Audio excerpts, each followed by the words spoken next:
Hello friends, welcome to my YouTube channel Rajveer education academy. आज हम बात करेंगे भारतीय संविधान की महत्वपूर्ण 7वीं अनुसूची की। भारतीय संविधान की 7वीं अनुसूची केंद्र और राज्यों के बीच विधायी शक्तियों के विभाजन को परिभाषित करती है। अनुच्छेद 246 यह अनुच्छेद 7वीं अनुसूची में दी गई 3 सूचियों संघ सूची, राज्य सूची और समवर्ती सूची के आधार पर केंद्र और राज्यों के बीच विधायी शक्तियों का विभाजन निर्धारित करता है। 7वीं अनुसूची केंद्र और राज्यों के बीच शक्तियों का स्पष्ट विभाजन करती है, जो केंद्र और राज्यों के बीच संघर्ष को कम करने में मदद करती है। अब हम बात करेंगे पहली सूची संघ सूची की। इस सूची में उन विषयों का उल्लेख है जिन पर केवल केंद्र सरकार कानून बना सकती है।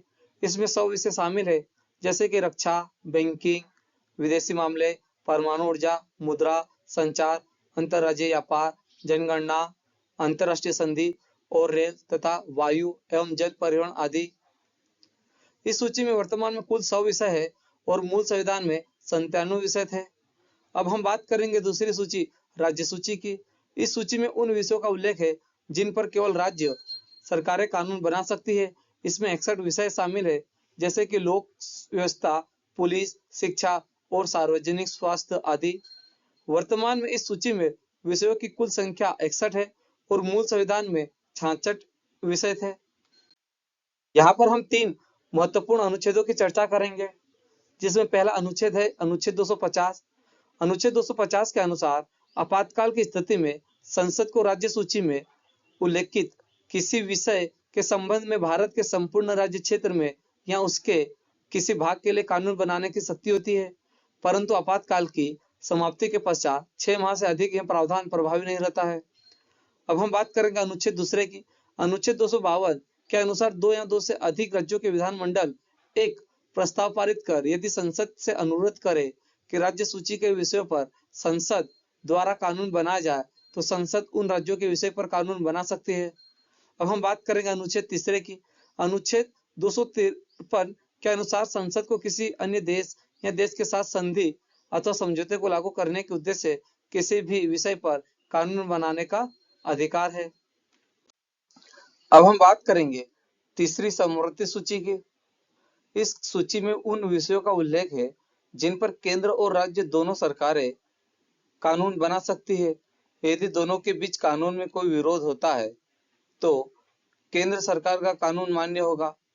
समवर्ती सूची में 52 विषय शामिल है, जैसे कि दंड प्रक्रिया, वन, शिक्षा, विवाह, जनसंख्या नियंत्रण और परिवार नियोजन, समाचार पत्र, आर्थिक तथा सामाजिक योजना, भार और माप, वन्य जीव और पक्षियों की सुरक्षा आदि।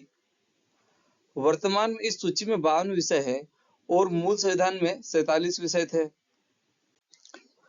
अब हम यहाँ पर एक महत्वपूर्ण संशोधन की बात करेंगे। 42वें संविधान संशोधन अधिनियम 1976 द्वारा राज्य सूची से समवर्ती सूची में 5 विषयों को स्थानांतरित किया गया।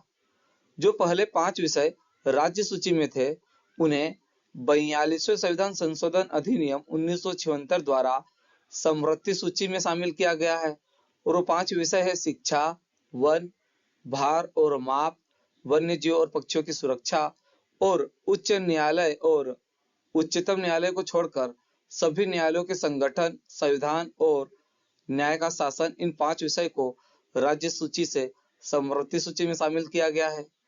यह भारतीय संविधान में एक महत्वपूर्ण संशोधन था, जिसे लघु संविधान भी कहा जाता है। अब हम उन 5 विषयों की चर्चा करेंगे जिन्हें राज्य सूची से समवर्ती सूची में शामिल किया गया है। तो पहला विषय है शिक्षा का। तो शिक्षा राज्य सूची का एक विषय था, जिसे 42वें संविधान संशोधन के बाद समवर्ती सूची में शामिल किया गया। अब राज्य और केंद्र सरकार दोनों शिक्षा के बारे में कानून बना सकते हैं। अब हम बात करेंगे दूसरे महत्वपूर्ण विषय वन की। वन भी राज्य सूची का विषय था, जिसे समवर्ती सूची में स्थानांतरित किया गया है। अब राज्य और केंद्र सरकार दोनों वन के बारे में कानून बना सकते हैं। तीसरा महत्वपूर्ण विषय है भार और माप का। यहाँ भार का संबंध बाढ़ से है। जिससे वस्तुओं को तोला जाता है। भार और माप को भी राज्य सूची से समवर्ती सूची में स्थानांतरित कर दिया गया है। अब राज्य और केंद्र सरकार दोनों भार और माप के बारे में कानून बना सकते हैं।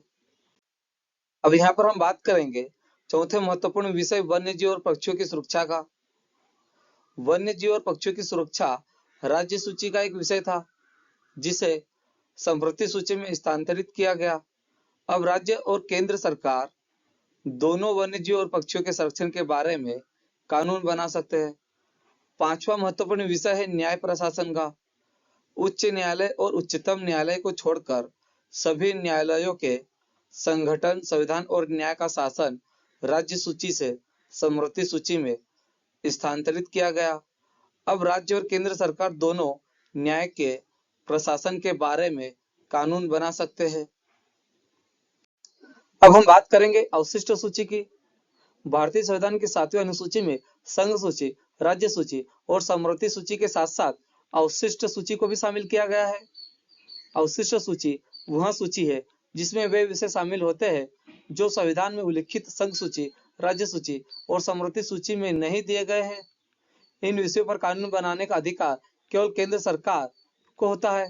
अब हम बात करेंगे अवशिष्ट शक्ति की, जो कि अवशिष्ट सूची से संबंधित है। इन विषयों पर कानून बनाने का अधिकार अवशिष्ट शक्ति कहलाता है।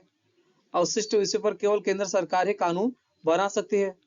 यहाँ पे कुछ उदाहरण है जो कि अवशिष्ट सूची के अनुसार आते हैं।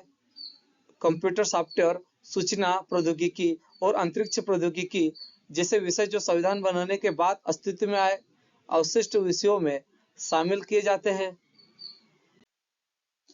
आई होप कि यह वीडियो आपको पसंद आया होगा। यदि मेरा वीडियो आपको पसंद आया हो तो प्लीज मेरे वीडियो को लाइक करें, सब्सक्राइब करें और शेयर करें। धन्यवाद।